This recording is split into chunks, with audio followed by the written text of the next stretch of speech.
සුදු සිවුරක් මත කඳුලක් වැටුණා මල් කැකුලක පෙතිබිමටම හැලුණා වැරදිකරු කවුදැයි නොදැන්ම ලොවෙහි සමාජයේ හොර්ද සාක්ෂිය ගොලුණා කාගෙද වැරැද්ද කවුරුද හැදුවේ මේ හැමදේම දෙස බලා සිටියේ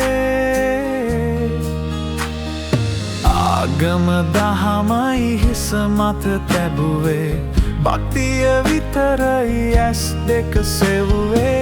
වැටත් නියරත් ගොයම් කානම් කාටද අප අපේ දුක පවසන්නේ අහිංසක ඇස් දෙක කඳුලින් පිරුණා සමාජයේ නීතිය මඟ හැරුණා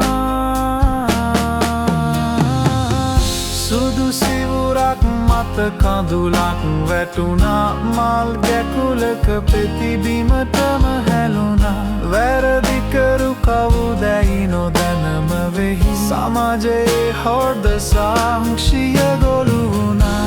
කාගෙද වැරැද්ද කවුරුද හැදුවේ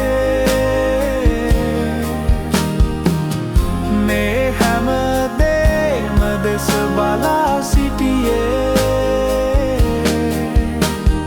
18 නොපිරුණු මල් කැකුලක් විය රැකගත යුතු එක මුතු ඇටයක් විය මඟ පෙන්වන්නන් මඟ වැරදුණු තැන මුළු මහත් සමාජම නිහඬව බලා සිටිය කාගේද වැරැද්ද අපේද ඔවුන්ගේද උත්තර නැති ප්‍රශ්නයක් ඉතිරි විය